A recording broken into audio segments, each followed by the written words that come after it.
संगीत सुनकर ज्ञान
वह अब हमेशा ईमानदारी से काम करेगा और अपनी गलतियों को सुधारने की कोशिश करेगा।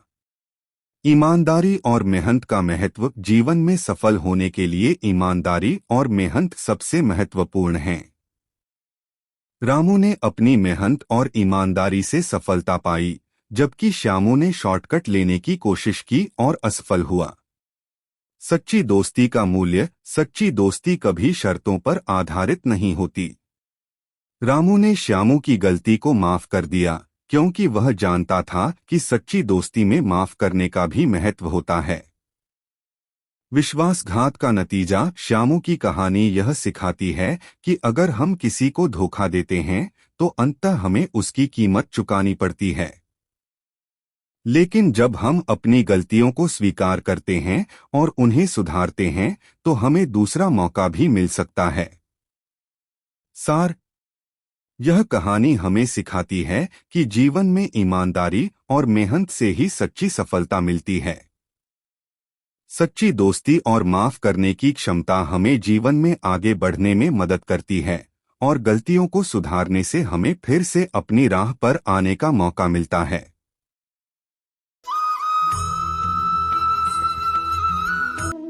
कर्मभूमि की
बनाए रखा। आज से तुम्हें कभी किसी चीज की कमी नहीं होगी। तुम्हारे जीवन में अब सुख शांति बनी रहेगी।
दाना मिल सकता था।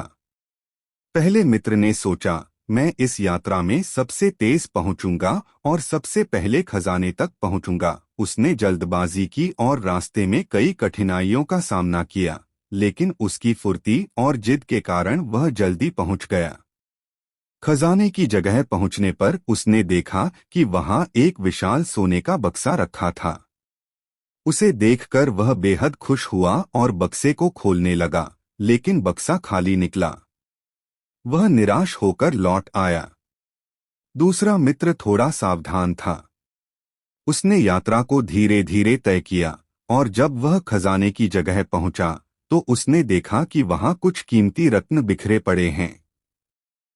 उसने रत्नों को उठाया, लेकिन जब वह घर लौटा तो उसे एहसास हुआ कि वे रत्न बहुत ही मामूली थे और उनसे उसकी अपेक्षा पूरी नहीं हो सकी। तीसरा मित्र सबसे अंत में खजाने की जगह पहुंचा। उसने रास्ते में हर अनुभव का आनंद लिया, पेड़ों की छांव में विश्राम किया, नदियों के पानी में अपनी प्यास बुझाई और सफर की हर कठिनाई को समझदारी से पार किया। जब वह खजाने की जगह पहुंचा तो उसने देखा कि वहां एक साधु ध्यान में बैठे हैं। साधु ने उसे कहा, यह खजाना तुम पहले ही पा चुके हो। यह खजाना कोई सोने या रत्न का नहीं है, यह खजाना जीवन के अनुभवों और शांति का है। तुम्हारी यात्रा ही तुम्हारा असली खजाना है। तीसरा मित्र समझ गया कि जीवन का असली उद्देश्य मंजिल नहीं, बल्कि वह सफर है जो हमें उस तक ले जाता है। यात्रा के दौरान हमें जो अनुभव होते हैं वे ही सच्चा खजाना हैं। कथा सुनाने के बाद साधु वशिष्ठ ने राजा विक्रम से कहा, राजन, जीवन का सच्चा उद्देश्य केवल भौतिक सफलता पाना नहीं है। यह यात्रा का आनंद लेना है, अपने अनुभवों से सीखना, अपने आसपास के लोगों के साथ प्यार और करुणा के साथ जीना और अपने मन को शांत रखना। जो व्यक्ति हर परिस्थिति में शांति और संतोष को पा लेता है, वही जीवन का सच्चा अर्थ समझता है। विक्रम ने गहराई से साधु की बातें सुनी और उनके मन को शांति मिली। उन्हें एहसास हुआ कि जीवन का उद्देश्य केवल शक्ति और वैभव पाना नहीं है, बल्कि यह सफर के हर पल को समझना और उसका आनंद लेना है। सफर का महत्व जीवन का सच्चा उद्देश्य केवल मंजिल तक पहुंचने में नहीं है, बल्कि उस सफर का आनंद लेने में है जो हमें वहां तक पहुंचाता है। हर अनुभव हमें कुछ सिखाता है। आंतरिक शांति, बाहरी सफलता चाहे कितनी भी हो, अगर हमारे अंदर शांति नहीं है तो हम कभी खुश नहीं हो सकते। सच्चा सुख वही है जो हमें आंतरिक संतोष और शांति से मिले। संतोष और करुणा, जीवन में जो हमारे पास है उससे संतुष्ट रहना और दूसरों के प्रति करुणा रखना ही जीवन का सच्चा खजाना है।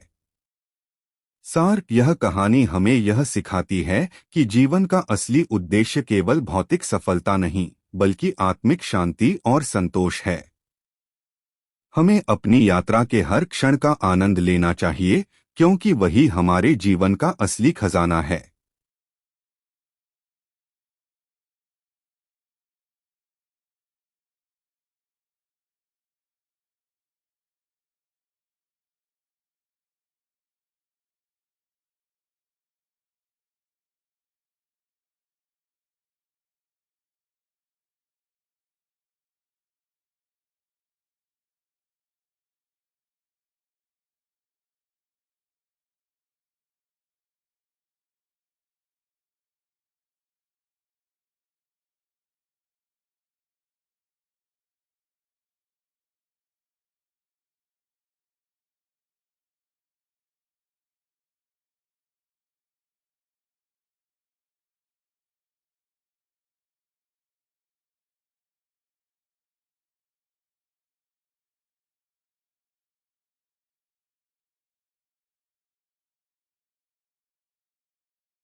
गुला की यह कहानी हमें सिखाती है कि जीवन में धैर्य और विवेक का पालन करना चाहिए।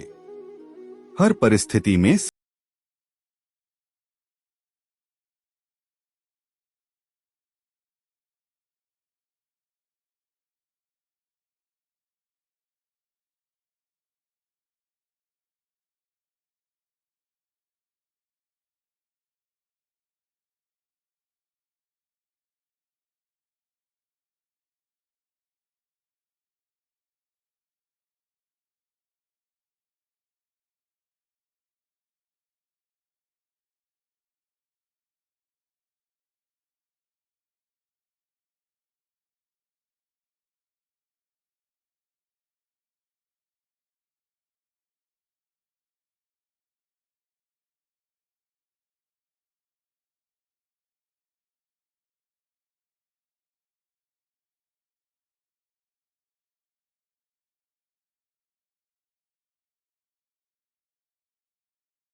भाग रहे हैं। उनका दिल कठोर हो गया है। वे सिर्फ खुद से प्रेम करते हैं और दूसरों के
और न्याय का संदेश देती है, बल्कि यह भी सिखाती है कि अत्याचार और अन्याय का अंत निश्चित होता है, चाहे वह कितना भी शक्तिशाली क्यों न हो।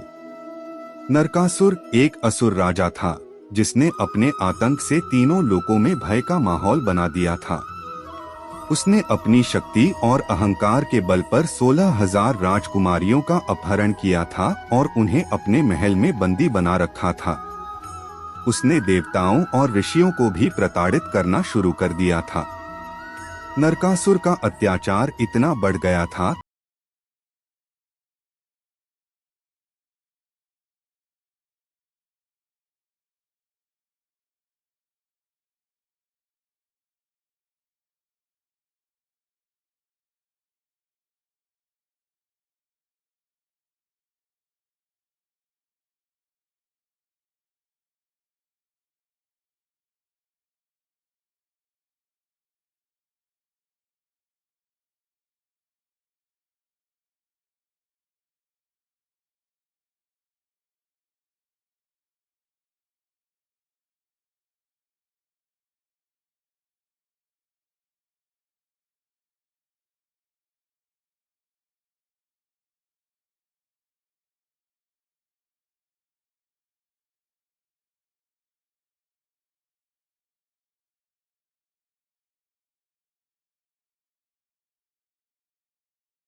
सहानुभूति और न्याय। श्री कृष्ण ने यह संदेश दिया कि जब किसी का अपमान या अन्याय हो रहा हो तो चुप नहीं रहना चाहिए।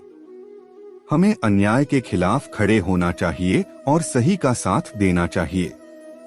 सार। श्री कृष्ण और द्रौपदी की यह कहानी सच्ची मित्रता, निस्वार्थ प्रेम और न्याय का अद्भुत उदाहरण है।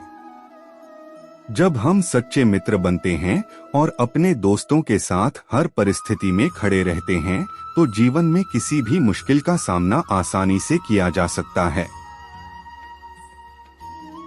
वृंदावन की पवित्र भूमि पर श्री कृष्ण और राधा का प्रेम अमर था। उनका प्रेम इतना शुद्ध और निस्वार्थ था कि सारा ब्रजभूमि उनका गवाह थी। जब श्री कृष्ण बांसुरी बजाते थे तो राधा के कानों में जैसे मधुर संगीत की लहरें उठतीं और वह सब कुछ छोड़कर उनके पास दौड़ी चली आती। उनके प्रेम में कोई अपेक्षा नहीं थी, केवल समर्पण था।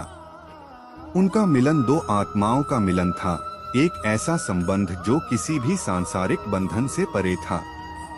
लेकिन नेति को कुछ और ही मंजूर था। समय के साथ श्री कृष्ण को मथुरा जाने की आवश्यकता पड़ी। उनके जीवन का उद्देश्य केवल राधा के साथ बिताया गया समय नहीं था, उन्हें कंस का अत्याचार समाप्त करना था और धर्म की स्थापना करनी थी। जब श्री कृष्ण ने मथुरा जाने का निर्णय लिया तो राधा का हृदय चूर चूर हो गया। उन्हें पता था कि यह विदाई अंतिम है और कृष्ण शायद अब कभी वापस नहीं आएंगे। विदाई का वह क्षण जब श्री कृष्ण ने राधा को छोड़ा, शब्दों में बयां नहीं किया जा सकता। राधा का दिल जैसे टूटकर बिखर गया था। आंखों में आंसू, हृदय में असहनीय पीड़ा और मन में अनगिनत प्रश्न। क्या श्री कृष्ण उन्हें कभी याद करेंगे? क्या वह भी इसी दर्द को महसूस कर रहे होंगे? राधा कृष्ण से कुछ नहीं कह पाई। उनकी आंखों में सब कुछ था, प्रेम, पीड़ा, बिछोह, लेकिन फिर भी उनका मौन सब कुछ बयान कर गया। कृष्ण ने उन्हें समझाया, राधे, प्रेम बंधन नहीं, मुक्ति है। यह देह का नहीं, आत्मा का मिलन है। मेरा शरीर भले ही दूर हो जाए, लेकिन मैं हमेशा तुम्हारे हृदय में रहूंगा। राधा जानती थी कि उनका प्रेम इतना गहरा था कि उन्हें श्री कृष्ण के साथ रहने की आवश्यकता नहीं थी। लेकिन यह सच उनके दिल की पीड़ा को कम नहीं कर सका। जब श्री कृष्ण मथुरा चले गए तो वृंदावन वीरान हो गया। बांसुरी की धुनें अब सुनाई नहीं देती थीं और राधा का जीवन जैसे ठहर सा गया था। उनके लिए अब हर दिन एक तपस्या बन चुका था, हर सांस एक इंतजार। राधा ने कभी श्री कृष्ण को सांसारिक प्रेम के रूप में नहीं देखा। उनके लिए श्री कृष्ण आत्मा का प्रेम थे। उन्होंने कृष्ण के विरह को अपने जीवन का हिस्सा बना लिया। उन्होंने कभी उनसे मिलने की इच्छा नहीं की, क्योंकि वह जानती थीं कि प्रेम को मिलने की आवश्यकता नहीं होती। उधर मथुरा में श्री कृष्ण का जीवन बदल चुका था। अब वह मथुरा के राजा थे, लेकिन उनके मन का एक कोना हमेशा राधा के लिए धड़कता था। उन्होंने कभी राधा को भुलाया नहीं। हर बांसुरी की धुन में, हर हवा की सरसराहट में, हर रात के शांत सन्नाटे में श्री कृष्ण को राधा का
कृष्ण ने अपने लोगों को बचाने के लिए पर्वत उठाया और दिखाया कि जब हम सही के साथ होते हैं तो कोई भी विपत्ति हमारा कुछ नहीं बिगाड़ सकती। सार श्री कृष्ण और गोवर्धन पर्वत की यह कथा न केवल धर्म की सच्चाई और प्रकृति की महत्ता का संदेश देती है, बल्कि यह भी बताती है कि जब हम सही और सच्चे मार्ग पर होते हैं तो कोई भी संकट हमें हरा नहीं सकता। यह कहानी महाभारत के सबसे महत्वपूर्ण प्रसंग भगवद गीता से जुड़ी है। महाभारत का युद्ध शुरू होने वाला था और कुरुक्षेत्र की भूमि पर दोनों सेनाएं आमने सामने थीं। एक ओर कौरवों की विशाल सेना थी जिसमें कई महान योद्धा थे और दूसरी ओर पांडवों की छोटी लेकिन धर्म और न्याय के रास्ते पर चलने वाली सेना। पांडवों के सबसे प्रमुख योद्धा थे अर्जुन, जो श्री कृष्ण के सबसे प्रिय मित्र और शिष्य थे।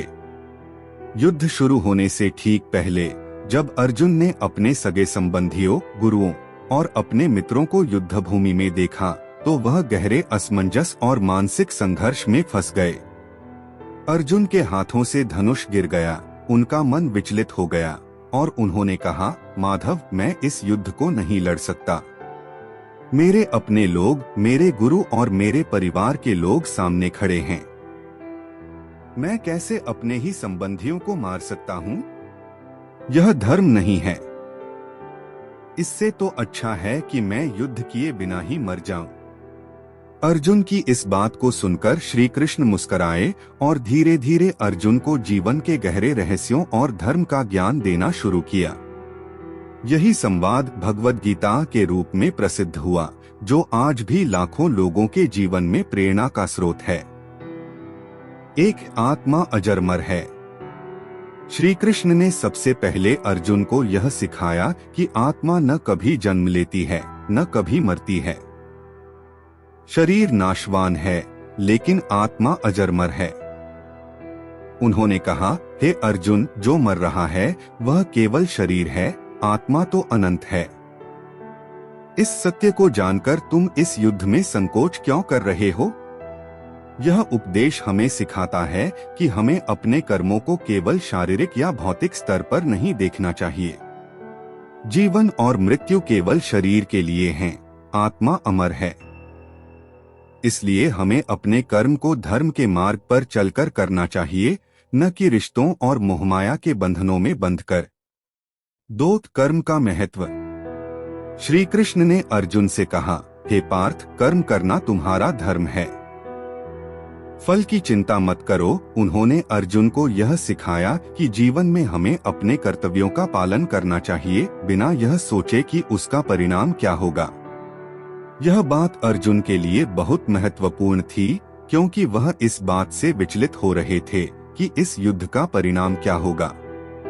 यह सीख हर इंसान के जीवन में प्रेरणा का स्रोत हो सकती है। जब हम अपने काम में फोकस करते हैं और फल की चिंता नहीं करते, तो हम अपने प्रयासों में सर्वोत्तम दे पाते हैं। असली सफलता वही है जो बिना किसी स्वार्थ और फल की उम्मीद के की गई मेहनत से मिलती है। 3, धर्म और कर्तव्य का पालन। श्री कृष्ण ने अर्जुन को यह भी समझाया कि युद्ध करना उनका धर्म और कर्तव्य है। अगर वह इस युद्ध से भागते हैं तो वह अपने कर्तव्यों से मुंह मोड़ेंगे और इससे उन्हें केवल अपयश और आत्मग्लानि ही मिलेगी।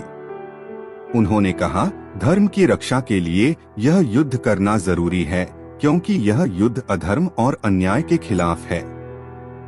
अगर तुम धर्म के मार्ग से हटकर अपने कर्तव्यों से भागोगे तो यह पाप होगा। यह शिक्षा हमें यह समझाती है कि जीवन में कई बार कठिन निर्णय लेने पड़ते हैं, लेकिन अगर वह निर्णय धर्म और न्याय के पक्ष में हैं, तो हमें उनका सामना साहस के साथ करना चाहिए। कठिन परिस्थितियों में भी अपने कर्तव्यों का पालन करना ही असली वीरता है। 4, मन का नियंत्रण। श्री कृष्ण ने अर्जुन को यह भी सिखाया कि मन को शांत और नियंत्रित रखना बेहद जरूरी है। मनुष्य का मन बहुत चंचल होता है और अगर इसे नियंत्रित न किया जाए तो यह हमें गलत रास्ते पर ले जा सकता है। अर्जुन का मन भी युद्ध से पहले विचलित हो गया था लेकिन श्री कृष्ण ने उसे ध्यान, योग और आत्मचिंतन के माध्यम से स्थिर किया। यह सीख आज के जीवन में भी उतनी ही महत्वपूर्ण है। जब हम जीवन में कठिन परिस्थितियों का सामना करते हैं तो हमारा मन भय और असमंजस में पड़ जाता है। लेकिन अगर हम अपने मन को नियंत्रित करके सही दिशा में ले जाते हैं तो हम किसी भी मुश्किल का सामना कर सकते हैं। 5. सच्ची भक्ति और समर्पण। अंत में श्री कृष्ण ने अर्जुन को सच्ची भक्ति और समर्पण का महत्व समझाया। उन्होंने कहा, जो भी कर्म करो वह मुझे अर्पित करो। अपने जीवन के हर कार्य को भगवान के प्रति समर्पित कर दो और तुम्हारे सारे बंधन कट जाएंगे। यह शिक्षा हमें यह बताती है कि जब हम अपने जीवन को किसी उच्च उद्देश्य या ईश्वर के प्रति समर्पित कर देते हैं तो हमारे जीवन की सारी उलझनें दूर हो जाती हैं। सच्ची भक्ति और समर्पण से हम जीवन के हर संघर्ष का सामना कर सकते हैं। कहानी का अंत। श्री कृष्ण की इन शिक्षाओं को सुनकर अर्जुन का संदेह दूर हो गया। उनका मन शांत हो गया और उन्होंने अपने कर्तव्यों का पालन करने का निश्चय किया। अर्जुन ने पूरे आत्मविश्वास और धर्म के साथ युद्ध में भाग लिया और अंततः पांडवों को न्याय और धर्म की जीत मिली। सीख। यह कहानी हमें जीवन के हर पहलू में प्रेरणा देती है। जब हम किसी भी कठिनाई या संदेह का सामना करते हैं तो हमें श्री कृष्ण की शिक्षाओं को याद रखना चाहिए। आत्मा अजरमर है, इसलिए जीवन में किसी भी भय से ऊपर उठें। अपने कर्तव्यों का पालन करें, बिना फल की चिंता किए। धर्म और न्याय के मार्ग पर चलना ही सच्चा कर्तव्य है। मन को शांत और नियंत्रित रखकर ही हम जीवन के कठिन रास्तों पर चल सकते हैं। सच्ची भक्ति और समर्पण से हमें जीवन की हर समस्या का समाधान मिल सकता है। श्री कृष्ण और अर्जुन की यह प्रेरणादायक कहानी हमें बताती है कि जीवन में चाहे कितनी भी कठिनाइयां क्यों न आएं, अगर हम अपने कर्तव्यों का पालन करते हैं और आत्मविश्वास रखते हैं तो हमें सफलता अवश्य मिलती है। चलिए हम आपको एक और कहानी सुनाते हैं। वीडियो में आगे बढ़ने से पहले चैनल को सब्सक्राइब और वीडियो को लाइक कर देना। तो चलिए शुरू करते हैं। महाभारत का एक प्रसंग हमें जीवन की कठिन परिस्थितियों में सच्ची सलाह की महत्ता सिखाता है। यह कहानी है हस्तिनापुर के अंधे राजा धृतराष्ट्र और उनके सलाहकार विदुर की। विदुर अपनी बुद्धिमत्ता और न्यायप्रियता के लिए प्रसिद्ध थे। वह सदैव धृतराष्ट्र को सही मार्ग दिखाने का प्रयास करते थे, लेकिन धृतराष्ट्र पुत्र मोह और सत्ता के लालच में अक्सर उनकी बातों को अनदेखा कर देते थे। धृतराष्ट्र के पुत्र दुर्योधन पांडवों से द्वेष और ईर्ष्या से भरा हुआ था। उसने छलकपट से पांडवों को कष्ट पहुंचाने की कई कोशिशें की, जिसमें सबसे प्रमुख घटना थी लाक्षागृह की, जहां पांडवों को जलाने की साजिश रची गई। विदुर ने इस साजिश की भनक लगते ही पांडवों को बचने का उपाय सुझाया, जिससे वे सुरक्षित बाहर निकल सके। इसके बाद जब पांडवों को जुए के खेल में धोखे से हराकर वनवास भेजा गया, तब भी विदुर ने धृतराष्ट्र को बार बार समझाने का प्रयास किया कि यह अधर्म है। उन्होंने कहा, राजन, अन्याय का साथ देकर आप अपने कुल का विनाश कर रहे हैं। आपके पुत्र का मार्ग विनाशकारी है, उसे रोकिए। लेकिन धृतराष्ट्र ने पुत्र मोह के कारण विदुर की एक न सुनी और दुर्योधन को बढ़ावा देते रहे। विदुर ने धृतराष्ट्र को कई बार धर्म और न्याय के मार्ग पर चलने की सलाह दी, लेकिन धृतराष्ट्र ने हमेशा अपनी आंखों पर पुत्र मोह की पट्टी बांध रखी। अंततः इसका परिणाम महाभारत के विनाशकारी युद्ध के रूप में सामने आया, जिसमें धृतराष्ट्र का पूरा वंश समाप्त हो गया। विदुर की इस कहानी से हमें यह शिक्षा मिलती है कि जीवन में सही सलाह को महत्व देना कितना जरूरी है। अगर धृतराष्ट्र ने विदुर की बातों को गंभीरता से लिया होता और धर्म का पालन किया होता तो महाभारत का विनाशकारी युद्ध टल सकता था और उनके परिवार का सर्वनाश न होता। सच्ची सलाह को महत्व दें, जीवन में ऐसे लोग हमेशा होते हैं जो हमें सही मार्ग दिखाने का प्रयास करते हैं। उन्हें अनदेखा न करें, क्योंकि उनकी सलाह भविष्य में बड़े संकट से बचा सकती है। मोह और लालच से ऊपर उठें। धृतराष्ट्र की सबसे बड़ी कमजोरी उनका पुत्र मोह था, जिसने उन्हें धर्म और न्याय से भटका दिया। हमें अपने जीवन में मोह और लालच से ऊपर उठकर सही निर्णय लेने की कोशिश करनी चाहिए। धर्म और न्याय का पालन करें। विदुर की सलाह हमेशा धर्म और न्याय के आधार पर होती थी। जीवन में सफलता और शांति पाने के लिए हमें भी धर्म और न्याय के मार्ग पर चलना चाहिए, चाहे परिस्थिति कितनी भी कठिन क्यों न हो। सार: यह कहानी हमें सिखाती है कि सही समय पर सही सलाह मानकर हम जीवन की बड़ी चुनौतियों से बच सकते हैं। विदुर की बुद्धिमत्ता और धृतराष्ट्र की अंधी भक्ति का अंतर हमें यह दिखाता है कि सच्चाई और धर्म का मार्ग ही सबसे सही है और उसे छोड़ने का परिणाम बहुत घातक हो सकता है। एक समय की बात है, एक विशाल राज्य का राजा था जिसे अपनी उपलब्धियों पर बहुत गर्व था। उसके राज्य में हर कोई उसकी ताकत और सत्ता की प्रशंसा करता था, लेकिन राजा को अंदर ही अंदर कुछ कमी महसूस होती थी। उसे लगता था कि जितनी सफलताएं उसने पाई हैं, वह केवल बाहरी हैं और वह खुद अंदर से खुश नहीं है। एक दिन राजा ने अपने राज्य के सबसे बुद्धिमान साधु के बारे में सुना, जो एक पहाड़ी पर स्थित एक आश्रम में रहते थे। साधु अपनी गहरी सोच और ध्यान से लोगों को प्रेरित करते थे और उन्हें जीवन का असली अर्थ सिखाते थे। राजा ने तय किया कि वह भी साधु से मिलने जाएगा और अपने मन की शांति के लिए कुछ मार्गदर्शन प्राप्त करेगा। राजा साधु के आश्रम पहुंचा और उनसे पूछा, हे महात्मा, मैंने जीवन में सब कुछ पा लिया है, धन, सत्ता और सम्मान, लेकिन फिर भी मेरे मन में शांति नहीं है। क्या आप मुझे सच्ची खुशी का मार्ग दिखा सकते हैं? साधु मुस्कुराए और बोले, राजन, तुम्हारे पास जो कुछ है वह बाहर की दुनिया का है। सच्ची खुशी और शांति तुम्हारे भीतर है, लेकिन तुमने कभी उसे खोजने की कोशिश नहीं की। अगर तुम सच में शांति पाना चाहते हो तो तुम्हें जीवन को एक नई दृष्टि से देखना होगा।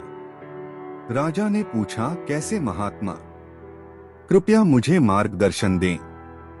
साधु ने राजा को एक चट्टान की ओर इशारा किया और कहा, इस चट्टान को उठाओ और इसे अपने सिर पर रखकर इस पहाड़ी के चारों ओर चलो। जब तक तुम इसे थामे रहोगे, तुम महसूस करोगे कि इसका वजन तुम्हारे मन पर भी असर डाल रहा है। राजा ने चट्टान उठाई और चलने लगा। शुरुआत में चट्टान का वजन उसे हल्का लगा, लेकिन धीरे धीरे उसकी ताकत कम होने लगी और वह थकने लगा। थोड़ी देर बाद राजा रुक गया और साधु से कहा, महात्मा, यह बहुत भारी है, मैं इसे और नहीं उठा सकता। साधु ने शांत स्वर में कहा, राजन, यह चट्टान तुम्हारी इच्छाओं और अहंकार का प्रतीक है। जब तक तुम इन्हें अपने सिर पर उठाए रहोगे, तुम थके हुए और अशांत महसूस करोगे। लेकिन जैसे ही तुम इसे छोड़ दोगे, तुम्हें हल्कापन और शांति महसूस होगी। राजा ने चट्टान को जमीन पर रख दिया और तुरंत ही उसे अपने भीतर हल्का महसूस हुआ। वह समझ गया कि सच्ची खुशी और शांति तब मिलती है जब हम अपने अहंकार, इच्छाओं और भौतिक चीजों से खुद को मुक्त कर लेते हैं। साधु ने राजा से कहा, सफलता और शक्ति महत्वपूर्ण हैं, लेकिन वे केवल बाहरी दुनिया में तुम्हें पहचान दिलाते हैं। असली खुशी तुम्हारे अंदर की शांति से आती है, जो तब मिलती है जब तुम अपनी इच्छाओं और मानसिक बोझ को छोड़ना सीखते हो। राजा ने साधु के शब्दों को समझा और जीवन में सादगी और शांति के महत्व को अपनाया। उसने न केवल अपने राज्य में बल्कि अपने मन में भी संतुलन और शांति की स्थापना की। सीख: यह कहानी हमें यह सिखाती है कि सच्ची खुशी और शांति बाहरी दुनिया की भौतिक वस्तुओं और सत्ता में नहीं, बल्कि हमारे भीतर की मानसिक शांति और संतुलन में छिपी होती है। जब हम अपने अहंकार और इच्छाओं का बोझ छोड़ देते हैं, तभी हम वास्तविक खुशी का अनुभव कर सकते हैं। सार: भौतिक सफलता के साथ साथ मानसिक शांति भी जरूरी है। सच्ची खुशी बाहरी चीजों में नहीं, हमारे भीतर होती है। अहंकार और इच्छाओं का बोझ हमें थका देता है, उन्हें छोड़कर हम शांति पा सकते हैं। सादगी और आत्मचिंतन से जीवन में शांति और संतुलन आता है। चलिए हम आपको एक और कहानी सुनाते हैं। वीडियो में आगे बढ़ने से पहले चैनल को सब्सक्राइब और वीडियो को लाइक कर देना। तो चलिए शुरू करते हैं। बहुत समय पहले की बात है। एक राज्य में एक राजा रहता था जिसे दुर्लभ पक्षियों का बहुत शौक था। उसने अपने राज्य के सबसे बेहतरीन बाजों को लाने का आदेश दिया। राजा के पास 2 शानदार बाज लाए गए जो बेहद खूबसूरत और शक्तिशाली थे। राजा ने उन बाजों की देखभाल के लिए एक अनुभवी प्रशिक्षक नियुक्त किया। कुछ समय बाद प्रशिक्षक राजा के पास आया और कहा, महाराज, दोनों बाजों में से एक बाज अपनी जगह से उड़ने को तैयार नहीं होता। वह सिर्फ एक पेड़ की शाखा पर बैठा रहता है और उड़ने का कोई प्रयास नहीं करता। राजा यह सुनकर चिंतित हो गया। उसने राज्य के सबसे अनुभवी पक्षी प्रशिक्षकों को बुलाया, लेकिन कोई भी उस बाज को उड़ने के लिए मना नहीं पाया। बाज वही बैठा रहा, अपनी शाखा से चिपका हुआ। अंततः राजा ने घोषणा करवाई कि जो भी व्यक्ति इस बाज को उड़ाने में सफल होगा, उसे इनाम दिया जाएगा। एक दिन एक किसान राजा के दरबार में आया और उसने कहा कि वह बाज को उड़ाने की कोशिश करना चाहता है। राजा ने उसे मौका दिया। अगले दिन सुबह राजा ने देखा कि बाज आसमान में उड़ रहा है। वह बहुत खुश हुआ और उसने किसान को बुलवाया। राजा ने किसान से पूछा, तुमने ऐसा क्या किया जिससे यह बाज उड़ने लगा? किसान मुस्कुराया और बोला, महाराज, मैंने कुछ खास नहीं किया। मैंने बस उस शाखा को काट दिया जिस पर बाज बैठा था। जैसे ही बाज को यह एहसास हुआ कि अब उसके पास बैठने की जगह नहीं है, वह अपने पंखों का इस्तेमाल करके उड़ने लगा। सीख है, कई बार हम अपनी सुरक्षा और आराम की जगहों से इतने जुड़े होते हैं कि हमें अपनी असली क्षमता का पता ही नहीं चलता। हम सोचते हैं कि जो हमारे पास है वह ही पर्याप्त है और नए अवसरों का सामना करने से डरते हैं। लेकिन जब हम अपनी सुरक्षा की जगहों से बाहर निकलते हैं, तभी हमें अपने पंखों की ताकत का पता चलता है और हम ऊंचाइयों तक उड़ने के काबिल होते हैं। सार: असली उड़ान तभी मुमकिन है जब हम अपनी सुरक्षित जगहों को छोड़ते हैं। परिवर्तन से डरने के बजाय उसे अपनाना चाहिए। हर व्यक्ति के अंदर अपार संभावनाएं होती हैं, बस उन्हें पहचानने और इस्तेमाल करने की जरूरत होती है। कभी कभी हमें अपनी सीमाओं को खुद ही तोड़ना होता है ताकि हम अपनी क्षमता को पहचान सकें। किसी समय की बात है, एक गांव में एक प्रसिद्ध गुरु रहते थे। उनके ज्ञान की चर्चा दूर दूर तक फैली हुई थी और लोग उनसे सीखने के लिए दूर दूर से आते थे। उनके पास एक युवा शिष्य था जिसे जीवन में सफल होने की बहुत इच्छा थी। शिष्य हमेशा अपने गुरु से पूछता रहता, गुरुजी, मुझे जीवन में सफल होने का सबसे आसान तरीका बताइए। गुरु ने शिष्य से कहा, कल सुबह तुम नदी के किनारे आना, मैं तुम्हें सफलता का राज बताऊंगा। अगले दिन शिष्य उत्साह से नदी किनारे पहुंचा।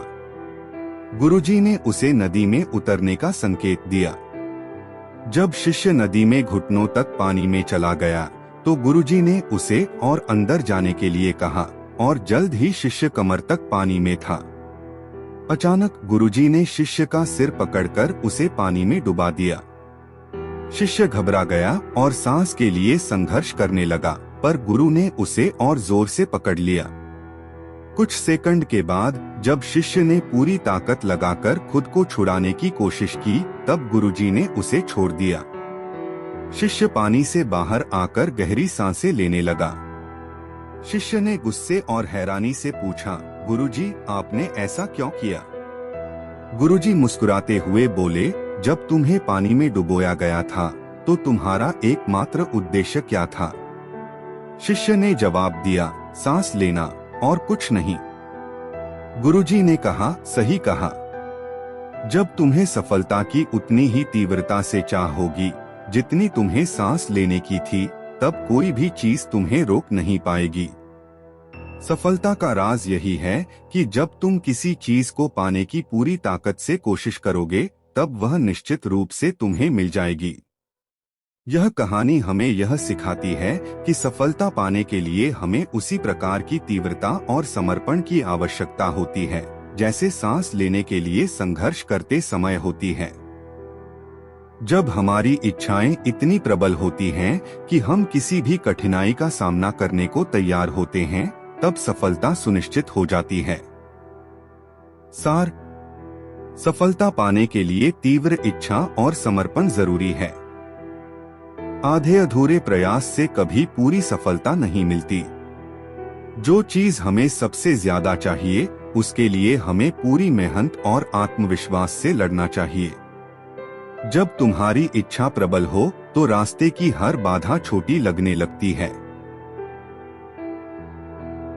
यह कहानी है एक युवा लड़की सिया की, जो बचपन से ही विज्ञान में बहुत रुचि रखती थी। सिया का सपना था कि वह एक दिन अंतरिक्ष वैज्ञानिक बने और दुनिया को कुछ नया दिखाए। वह छोटे छोटे प्रयोग करती, विज्ञान की किताबें पढ़ती और अपने स्कूल में हमेशा विज्ञान की प्रतियोगिताओं में भाग लेती थी। लेकिन उसका आत्मविश्वास बहुत कमजोर था। जब भी उसे कोई प्रतियोगिता या भाषण देने का मौका मिलता, वह डर जाती थी। उसे लगता था कि लोग उसका मजाक उड़ाएंगे या वह गलती कर बैठेगी। उसके इस डर के कारण वह कई बार बेहतरीन अवसरों को खो देती। लोग उसे यही कहते थे कि वह अच्छी है, लेकिन उसे यह डर हमेशा पीछे खींच लेता था। एक दिन उसके स्कूल में विज्ञान प्रतियोगिता हुई, जिसमें सिया ने हिस्सा लिया। उसने पूरी मेहनत की थी और उसका प्रोजेक्ट सबसे अच्छा था। लेकिन जैसे ही उसे मंच पर जाकर अपना प्रोजेक्ट पेश करने का मौका मिला, उसका आत्मविश्वास डगमगा गया। उसने अपने आप से कहा, मैं यह नहीं कर सकती। वह मंच पर चढ़ने के लिए तैयार नहीं थी। तभी उसकी एक शिक्षिका, मिस शर्मा, जो हमेशा सिया को प्रोत्साहित करती थीं, पास आईं और कहा, सिया, तुमने इतनी मेहनत की है, खुद पर विश्वास रखो। सबसे बड़ी ताकत आत्मविश्वास की होती है। अगर तुम खुद पर विश्वास नहीं करोगी तो तुम्हारी मेहनत बेकार जाएगी। याद रखो, असली जीत तब होती है जब तुम अपने डर का सामना करती हो। सिया ने शिक्षिका की बातों को गहराई से सुना। उसने सोचा, अगर मैं आज हार मान लूंगी तो मैं कभी नहीं जान पाऊंगी कि मैं क्या कर सकती हूँ। उसने गहरी सांस ली, अपने डर को दूर किया और मंच पर गई। सिया ने आत्मविश्वास से अपना प्रोजेक्ट पेश किया। उसकी आवाज में अब कंपन नहीं था, बल्कि आत्मविश्वास झलक रहा था। उसने हर बात को सरलता से समझाया और अंत में सभी ने तालियां बजाईं। उस दिन सिया को प्रथम पुरस्कार मिला, लेकिन उससे भी ज्यादा महत्वपूर्ण था, उसे आत्मविश्वास की ताकत का एहसास हुआ। उसने जाना कि जीवन में सबसे बड़ी बाधा हमारा खुद पर संदेह होता है, और जब हम इस संदेह को हटा देते हैं तो हम किसी भी चुनौती का सामना कर सकते हैं।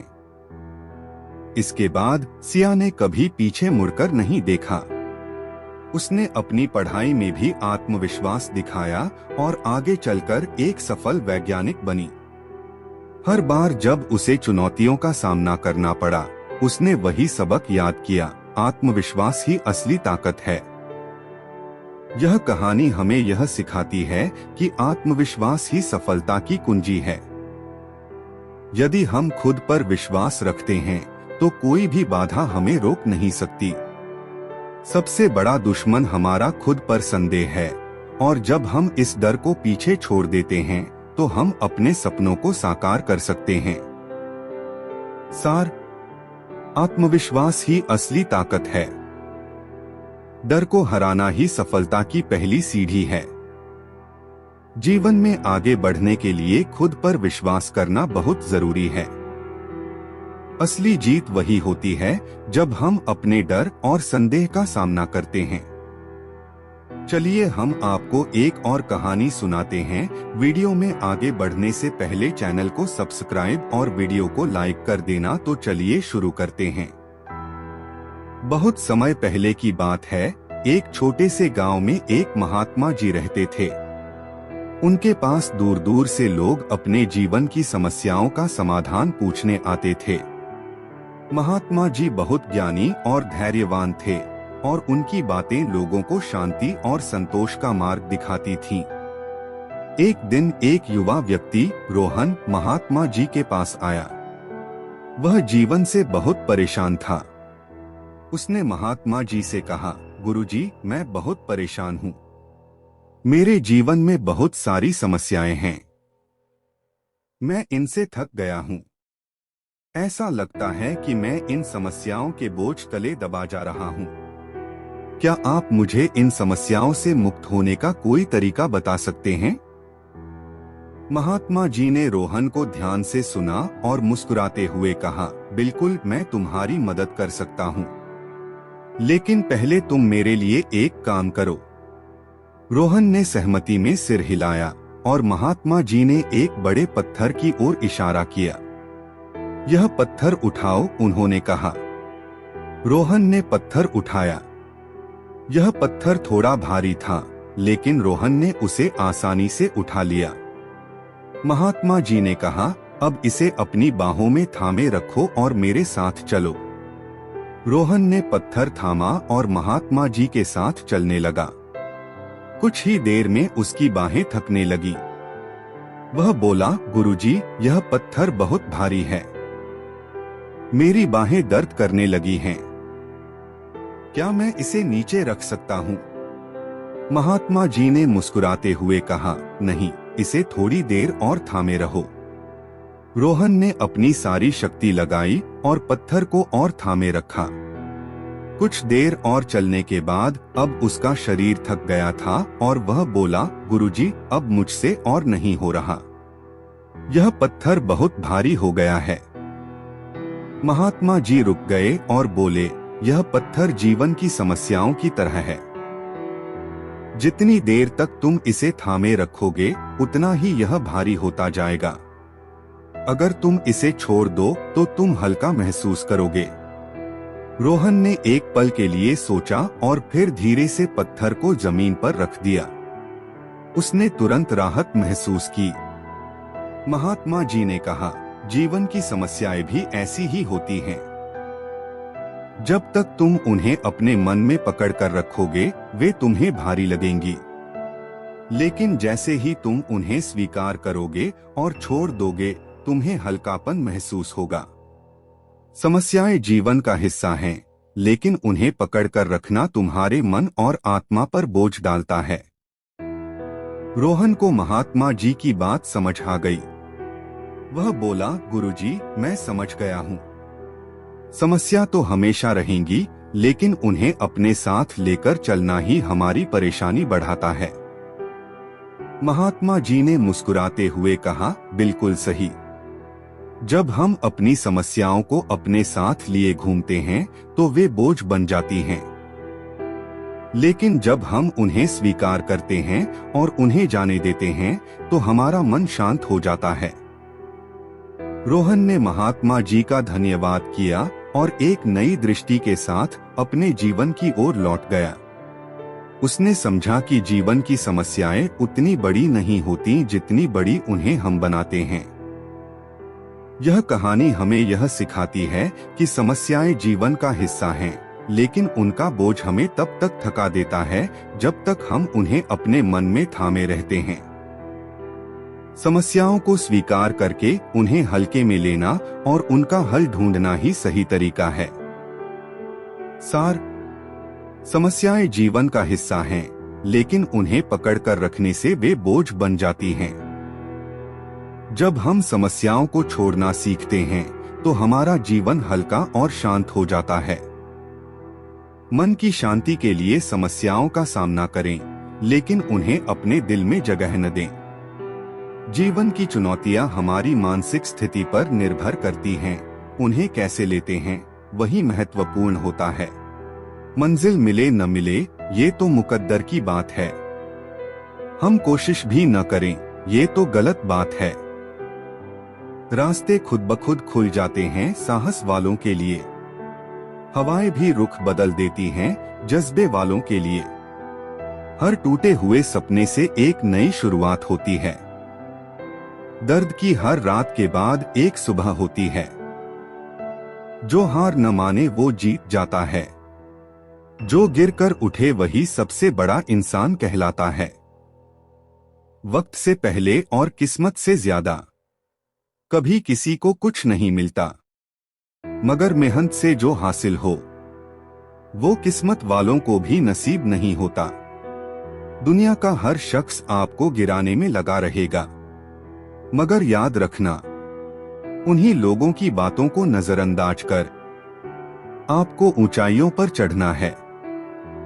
जो अपने सपनों का पीछा करते हैं वो ज़माने के डर से नहीं रुकते। सपनों की कीमत चुकानी पड़ती है, मगर जो हिम्मत न हारे वो कभी नहीं थकते। और खुद पर भरोसा रखना सीखो। हर मुश्किल का हल अपने भीतर ढूंढना सीखो।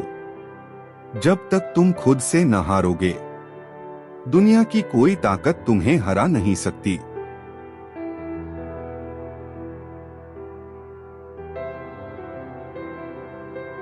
किसी समय की बात है, एक छोटे से गांव में एक किसान रहता था जिसका नाम मोहन था।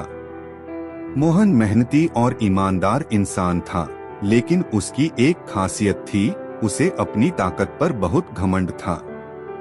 वह गांव में सबसे मजबूत आदमी माना जाता था और कोई भी उससे शारीरिक शक्ति में मुकाबला नहीं कर पाता था। वह खुद को सबसे शक्तिशाली मानता था और दूसरों की बातों को हल्के में लेता था। एक दिन गांव में एक बूढ़ा संत आया। संत के बारे में कहा जाता था कि वह बहुत ज्ञानी और दूरदर्शी थे और उन्होंने जीवन की गहरी सच्चाइयों को समझा था। जब मोहन ने संत के आने की खबर सुनी तो वह संत से मिलने गया। मोहन ने संत से कहा, मैं गांव का सबसे मजबूत व्यक्ति हूँ, कोई भी मेरे सामने नहीं टिकता। मुझे अपनी ताकत पर बहुत गर्व है। क्या आप मुझे कोई ऐसा काम बता सकते हैं जो मेरी शक्ति को और बढ़ा दे? संत ने मोहन की बातें ध्यान से सुनी और मुस्कुराते हुए कहा, ताकत का असली मतलब सिर्फ शारीरिक शक्ति नहीं है, बल्कि असली ताकत भीतर की होती है। अगर तुम सच में ताकतवर बनना चाहते हो तो तुम्हें अपनी आत्मिक शक्ति को पहचानना होगा। मोहन को संत की बातों पर यकीन नहीं हुआ। उसने सोचा कि संत उसे चुनौती दे रहे हैं। उसने कहा, मुझे बताइए मैं क्या करूं जिससे मेरी ताकत और बढ़ सके। संत ने उसे एक पहाड़ की ओर इशारा किया और कहा, इस पहाड़ के दूसरी तरफ एक झरना है। वहां एक छोटा सा पेड़ है जो कई सालों से वहां खड़ा है। अगर तुम सच में अपनी ताकत को परखना चाहते हो तो इस पेड़ को उखाड़ कर लाओ। मोहन ने सोचा कि यह तो उसके लिए आसान काम है। वह तुरंत पहाड़ की ओर चल पड़ा। वह अपनी ताकत के घमंड में था और पूरी तरह आश्वस्त था कि वह पेड़ को उखाड़ कर ले आएगा। कई घंटों की यात्रा के बाद मोहन झरने के पास पहुंचा और उसे वह पेड़ दिखाई दिया। पेड़ बहुत ही छोटा और कमजोर दिख रहा था। मोहन ने हंसते हुए सोचा, यह तो बहुत आसान है, इसे उखाड़ने में मुझे कोई परेशानी नहीं होगी। लेकिन जैसे ही उसने पेड़ को उखाड़ने की कोशिश की, उसे लगा कि पेड़ की जड़ें बहुत गहरी थीं। उसने अपनी पूरी ताकत लगाई, लेकिन पेड़ को हिला भी नहीं सका। मोहन कई घंटे तक कोशिश करता रहा, लेकिन पेड़ अपनी जगह से नहीं हिला। वह बहुत थक गया और समझ नहीं पा रहा था कि इतना छोटा पेड़ इतनी मजबूती से जमीन में कैसे जड़ें जमा सकता है।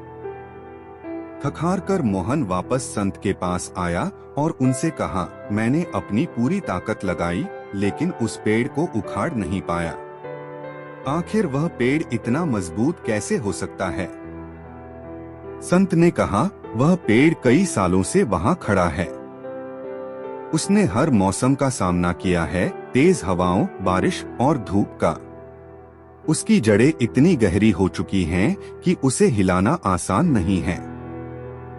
उसकी असली ताकत उसकी बाहरी काया में नहीं बल्कि उसकी जड़ों में है। यही सच्ची ताकत होती है जो नजर नहीं आती लेकिन भीतर गहराई से होती है। संत ने आगे कहा, तुम्हारी ताकत सिर्फ बाहरी है लेकिन तुम्हारी असली ताकत तब होगी जब तुम अपनी आत्मा को मजबूत करोगे। बाहरी शक्ति एक दिन खत्म हो जाती है लेकिन अंदर की ताकत हमेशा तुम्हारे साथ रहती है। मोहन को अब समझ में आ गया कि असली ताकत सिर्फ शारीरिक शक्ति में नहीं बल्कि आत्मविश्वास, धैर्य और आत्मिक शक्ति में होती है। उसने संत की बातों को गहराई से समझा और अपने जीवन में बदलाव लाने का फैसला किया। उसने अपनी शारीरिक ताकत पर घमंड करना छोड़ दिया और अपने भीतर की शक्तियों को पहचानने और उन्हें मजबूत करने पर ध्यान दिया। धीरे धीरे मोहन ने न केवल अपनी शारीरिक शक्ति को बल्कि अपनी आत्मिक शक्ति को भी विकसित किया और गांव में एक सच्चे नेता और प्रेरणा स्रोत के रूप में पहचाना जाने लगा। यह कहानी हमें यह सिखाती है कि असली ताकत सिर्फ बाहरी नहीं होती बल्कि अंदर की होती है। आत्मविश्वास, धैर्य और मानसिक शक्ति ही इंसान को सच्चे मायनों में ताकतवर बनाते हैं। शारीरिक शक्ति एक समय पर सीमित हो सकती है लेकिन आत्मिक शक्ति अनंत होती है और वही जीवन में सबसे महत्वपूर्ण होती है। सार: असली ताकत सिर्फ बाहरी नहीं होती बल्कि अंदर की होती है। आत्मिक और मानसिक शक्ति शारीरिक ताकत से भी अधिक महत्वपूर्ण होती है। बाहरी शक्ति कभी न कभी खत्म हो जाती है लेकिन आत्मविश्वास और धैर्य हमें जीवन भर ताकत देते हैं। असली शक्ति हमारे संघर्षों और कठिनाइयों का सामना करने की क्षमता में होती है। चलिए हम आपको एक और कहानी सुनाते हैं। वीडियो में आगे बढ़ने से पहले चैनल को सब्सक्राइब और वीडियो को लाइक कर देना। तो चलिए शुरू करते हैं। किसी समय की बात है, एक छोटे से गांव में एक युवक रहता था जिसका नाम दीपक था। दीपक बचपन से ही बहुत बुद्धिमान था और हर किसी को लगता था कि वह एक दिन बहुत बड़ा आदमी बनेगा। उसने स्कूल में हमेशा सबसे अच्छे नंबर हासिल किए और हर परीक्षा में अव्वल आता था। उसका सपना था कि वह एक बड़ा इंजीनियर बने और अपने गांव का नाम रोशन करे।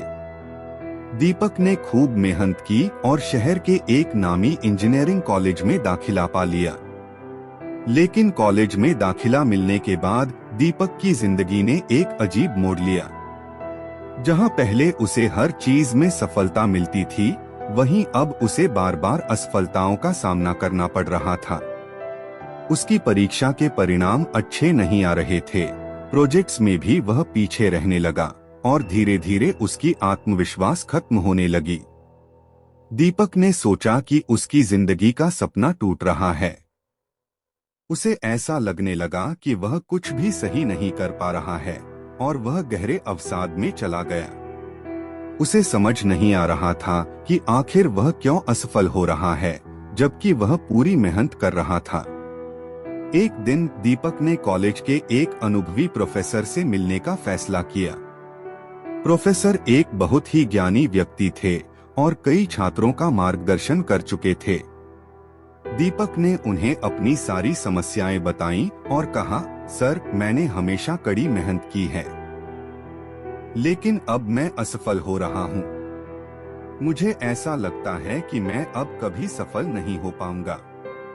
प्रोफेसर ने उसकी बातें ध्यान से सुनी और फिर उसे एक कहानी सुनाई। बहुत समय पहले की बात है, एक राजा था जो अपनी बुद्धिमानी के लिए प्रसिद्ध था। लेकिन एक दिन उसके राज्य पर शत्रु ने आक्रमण कर दिया और राजा की सेना हार गई। राजा जान बचाकर जंगल में भाग गया और वहां एक गुफा में छिप गया। वह पूरी तरह से निराश था और सोच रहा था कि वह अपनी हार का सामना कैसे करेगा। एक दिन जब राजा गुफा में बैठा था, उसने देखा कि एक छोटी सी मकड़ी बार बार दीवार पर चढ़ने की कोशिश कर रही है, लेकिन हर बार गिर जा रही है। राजा को लगा कि मकड़ी हार मान जाएगी और कोशिश करना बंद कर देगी, लेकिन मकड़ी ने हार नहीं मानी। उसने बार बार कोशिश की और आखिरकार वह दीवार पर चढ़ गई। यह देखकर राजा के अंदर एक नई ऊर्जा आ गई। उसने सोचा कि अगर यह छोटी सी मकड़ी इतनी बार गिरने के बाद भी हार नहीं मानती, तो वह क्यों हार माने। राजा ने अपनी सेना को इकट्ठा किया, उन्हें फिर से प्रशिक्षित किया और एक बार फिर से शत्रु पर आक्रमण किया। इस बार उसने जीत हासिल की और अपना राज्य वापस पा लिया। प्रोफेसर ने दीपक से कहा, असफलता जीवन का हिस्सा है। यह तुम्हें बताती है कि तुम कहाँ कमजोर हो और कहाँ सुधार की जरूरत है। असफलता का मतलब यह नहीं कि तुम खत्म हो गए हो। असली हार तब होती है जब तुम कोशिश करना छोड़ देते हो। असफलता जीवन का एक अभिन्न हिस्सा है। यह हमें बताती है कि कहाँ सुधार की जरूरत है और हमें और मजबूत बनाती है। असफलता से घबराने के बजाय हमें उनसे सीखना चाहिए और आगे बढ़ते रहना चाहिए। कोशिश करना कभी नहीं छोड़ना चाहिए, क्योंकि हर असफलता हमें एक कदम सफलता की ओर ले जाती है। सार: असफलता सिखाने के लिए आती है, हार मानने के लिए नहीं। असली हार तब होती है जब हम कोशिश करना बंद कर देते हैं। हर असफलता में एक सीख छिपी होती है जो हमें और मजबूत बनाती है। जीवन में गिरना जरूरी है, लेकिन हर बार उठना और कोशिश करना और भी जरूरी है। किसी समय की बात है, एक छोटे से पहाड़ी गांव में एक लड़का रहता था जिसका नाम अर्जुन था। अर्जुन को पर्वतारोहण का बहुत शौक था। उसे पहाड़ों की ऊंचाइयों को छूने का सपना था। उसने अपने गांव के आसपास के छोटे छोटे पहाड़ों पर चढ़ाई की थी, लेकिन उसका असली सपना था दुनिया के सबसे ऊंचे पर्वत माउंट एवरेस्ट पर चढ़ना। गांव के लोग अर्जुन का सपना सुनते और उसे मजाक में लेते। वे कहते, तुम्हारे जैसे एक साधारण किसान का बेटा माउंट एवरेस्ट पर कैसे चढ़ सकता है। वह पर्वत दुनिया के सबसे बड़े पर्वतारोहियों के लिए भी एक चुनौती है। लेकिन अर्जुन ने उनकी बातों की परवाह नहीं की। उसने ठान लिया कि वह एक दिन इस ऊंचाई को छुएगा। उसके पास न तो महंगे उपकरण थे, न ही उसे कोई विशेष ट्रेनिंग मिली थी, पर उसके पास एक चीज थी, दृढ़ संकल्प। उसने कड़ी मेहनत शुरू की। वह हर दिन गांव के पहाड़ों पर चढ़ाई करता, अपने शरीर को मजबूत बनाता और खुद को मानसिक रूप से तैयार करता। कुछ सालों बाद अर्जुन ने एवरेस्ट पर चढ़ाई की तैयारी के लिए शहर जाने का फैसला किया। उसने वहां जाकर पर्वतारोहण की ट्रेनिंग ली और उन लोगों से मिला जो पहले एवरेस्ट पर चढ़ चुके थे। अर्जुन ने हर छोटी बड़ी जानकारी हासिल की और अपने सपने के लिए हर संभव तैयारी की। अर्जुन ने अंततः माउंट एवरेस्ट पर चढ़ाई के लिए टीम का हिस्सा बनने का मौका पाया। वह दिन भी आया जब उसने अपनी यात्रा शुरू की। पहले कुछ दिन आसान थे, लेकिन जैसे जैसे ऊंचाई बढ़ी, उसे कई कठिनाइयों का सामना करना पड़ा। बर्फीली हवाएं, ऑक्सीजन की कमी और तेज ढलानों ने उसकी परीक्षा लेनी शुरू कर दी। एक समय तो ऐसा आया जब उसकी टीम के कई सदस्य वापस लौटने लगे, क्योंकि उन्हें लगा कि आगे बढ़ना असंभव है। अर्जुन के मन में भी एक पल के लिए यह विचार आया कि क्या उसे भी लौट जाना चाहिए। लेकिन फिर उसने अपने गांव के लोगों की बातें याद कीं, जिन्होंने कहा था कि वह कभी एवरेस्ट पर नहीं चढ़ सकेगा। उसने अपने आप से कहा, अगर मैं अब हार मान लूं, तो मैं अपने सपने से समझौता कर रहा हूं। मैं यह कर सकता हूं। उसने अपनी सारी ताकत इकट्ठी की और आगे बढ़ता रहा। धीरे धीरे वह एवरेस्ट की कठिन चुनौतियों को पार करता गया। आखिरकार वह दिन आ गया जब अर्जुन माउंट एवरेस्ट की चोटी पर खड़ा था। वह अपनी मंजिल पर पहुंच चुका था। उसके आंखों में आंसू थे, लेकिन ये आंसू खुशी और गर्व के थे। उसने अपने गांव के लोगों को गलत साबित कर दिया था, और सबसे महत्वपूर्ण, उसने खुद पर विश्वास रखते हुए अपने सपने को पूरा किया था। जब अर्जुन अपने गांव लौटा, तो पूरा गांव उसका स्वागत करने के लिए खड़ा था।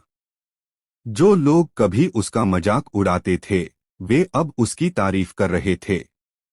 अर्जुन ने उन्हें कहा, अगर आप अपने सपनों को साकार करना चाहते हैं, तो दूसरों की नकारात्मक बातों पर ध्यान मत दीजिए।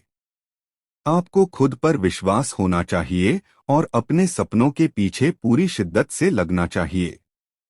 यह कहानी हमें यह सिखाती है कि जीवन में अगर आपके पास दृढ़ संकल्प है, तो कोई भी मंजिल असंभव नहीं है। लोग चाहे कुछ भी कहें, आपको अपने सपनों पर यकीन रखना चाहिए और अपनी मेहनत से उन्हें पूरा करना चाहिए। रास्ते में कठिनाइयां आएंगी, लेकिन वे ही आपको मजबूत बनाएंगी और आपकी सफलता का रास्ता तैयार करेंगी। सार: दृढ़ संकल्प के साथ कोई भी सपना पूरा किया जा सकता है। दूसरों की नकारात्मक बातों को नजरअंदाज कर अपने लक्ष्य पर ध्यान केंद्रित करना चाहिए। कठिनाइयां जीवन का हिस्सा हैं, लेकिन वे आपकी यात्रा को और मजबूत बनाती हैं। असली जीत तब होती है जब आप खुद पर यकीन रखते हुए अपने सपने को साकार करते हैं। एक समय की बात है, एक छोटे से गांव में एक कुम्हार रहता था, जिसका नाम राजू था। राजू बहुत मेहनती और कुशल कुम्हार था। उसकी बनाई हुई मिट्टी की वस्तुएं पूरे गांव में प्रसिद्ध थीं। हर दिन वह नई और सुंदर वस्तुएं बनाता और गांव के बाजार में बेचता था। लेकिन राजू की सबसे बड़ी समस्या थी कि उसकी बनाई हुई कई वस्तुएं बहुत जल्दी टूट जाती थीं। वह इस बात से निराश था कि उसकी मेहनत का पूरा फल उसे नहीं मिल पा रहा था। राजू ने कई बार सोचा कि आखिर उसकी वस्तुएं इतनी जल्दी क्यों टूट जाती हैं। उसने अपनी कला में कोई कमी नहीं छोड़ी थी, फिर भी उसकी बनाई हुई चीजें टिकाऊ नहीं हो रही थीं। यह सोचकर वह उदास हो गया और एक दिन उसने तय किया कि वह इस समस्या का हल ढूंढेगा। राजू ने गांव के बुजुर्गों से सलाह ली, लेकिन उन्हें भी कोई खास समाधान नहीं मिला। एक दिन राजू ने सुना कि उसके गांव से दूर एक साधु रहते हैं जो जीवन की हर समस्या का हल जानते हैं। साधु बहुत ज्ञानी माने जाते थे और उनके पास हर सवाल का जवाब था। राजू ने सोचा कि क्यों न वह साधु से सलाह ले। अगले दिन राजू ने लंबी यात्रा शुरू की और कई कठिनाइयों का सामना करते हुए साधु के आश्रम तक पहुंचा। साधु ने उसे देखकर मुस्कुराते हुए पूछा, बेटा, तुम इतनी दूर से क्यों आए हो? राजू ने उन्हें अपनी समस्या बताई। महाराज, मैं एक कुम्हार हूँ और बहुत मेहनत करता हूँ, लेकिन मेरी बनाई हुई चीजें जल्दी टूट जाती हैं। मैं नहीं समझ पा रहा कि मेरी मेहनत का फल क्यों नहीं मिल रहा। साधु ने ध्यान से राजू की बात सुनी और फिर बोले, तुम अपनी वस्तुओं को पूरी तरह पकाते हो, लेकिन क्या तुम उन्हें ठीक से तपाते हो? राजू ने हैरानी से पूछा, तपाना? मैं तो बस उन्हें धूप में सुखाता हूँ और फिर भट्टी में पकाता हूँ। और क्या करना चाहिए? साधु ने मुस्कुराते हुए कहा, जब तुम अपनी वस्तुओं को भट्टी में पकाते हो तो उस वक्त उन्हें अंधेरे और ऊष्मा में तपना होता है। यह प्रक्रिया उनकी मजबूती के लिए जरूरी है। बिना तपे हुए कोई भी मिट्टी की वस्तु टिकाऊ नहीं हो सकती। राजू को अब समझ में आया कि वह अपनी वस्तुओं को ठीक से तपा नहीं रहा था। साधु ने उसे यह भी सिखाया कि जीवन भी ऐसा ही है। जैसे मिट्टी की वस्तुएं भट्टी में तपने के बाद मजबूत होती हैं, वैसे ही जीवन की कठिनाइयां हमें तपाती हैं और हमें मजबूत बनाती हैं। कठिनाइयां और संघर्ष हमें तोड़ने के लिए नहीं, बल्कि हमें संवारने के लिए होते हैं। राजू साधु की बात से बहुत प्रेरित हुआ। उसने गांव लौटकर अपने काम में यह बदलाव किया और अपनी वस्तुओं को ठीक से तपाना शुरू किया। कुछ ही समय बाद उसकी बनाई हुई वस्तुएं न केवल सुंदर बल्कि मजबूत भी होने लगी। अब उसकी मेहनत का फल उसे पूरा मिलने लगा और उसकी कला गांव में और भी ज्यादा प्रसिद्ध हो गई। राजू ने अब समझ लिया था कि जीवन में कठिनाइयां जरूरी होती हैं। वे हमें कमजोर बनाने के लिए नहीं, बल्कि हमें मजबूत और सक्षम बनाने के लिए होती हैं। कहानी का सार। यह कहानी हमें यह सिखाती है कि जीवन में कठिनाइयां हमें तोड़ने के लिए नहीं, बल्कि हमें मजबूत और बेहतर बनाने के लिए आती हैं। जैसे मिट्टी की वस्तुएं तपने के बाद मजबूत होती हैं, वैसे ही इंसान भी संघर्ष और मुश्किलों से गुजरने के बाद अपनी असली क्षमता को पहचानता है। जीवन में जब भी कोई मुश्किल आए, हमें यह सोचना चाहिए कि यह हमें बेहतर बनाने के लिए है और इससे हम और मजबूत बनकर निकलेंगे। जीवन में कठिनाइयां हमें कमजोर नहीं, बल्कि मजबूत बनाती हैं। बिना संघर्ष और तप के कोई भी सच्ची सफलता हासिल नहीं कर सकता। हर मुश्किल घड़ी हमें कुछ सिखाने और हमें बेहतर बनाने के लिए आती है। कठिन समय हमें हमारी असली क्षमता को पहचानने का मौका देता है। एक समय की बात है, एक बड़े शहर के किनारे एक बहुत ही सुंदर झील थी, जिसके चारों ओर हरे भरे जंगल और पहाड़ थे। इस झील के किनारे एक छोटा गांव बसा हुआ था और उसी गांव में एक युवा लड़का रहता था जिसका नाम अर्जुन था। अर्जुन बचपन से ही बहुत बुद्धिमान और जिज्ञासु था, लेकिन उसकी एक समस्या थी, उसे बदलाव से बहुत डर लगता था। वह अपनी जगह से कभी हटना नहीं चाहता था और न ही किसी नए काम में हाथ डालना चाहता था। अर्जुन हर दिन एक ही काम करता, वह अपने गांव के बागों में काम करता, झील के किनारे टहलता और वही पुराने रास्तों पर चलता। उसे यही लगता था कि उसकी दुनिया यहीं तक सीमित है और इससे बाहर जाने में कोई फायदा नहीं।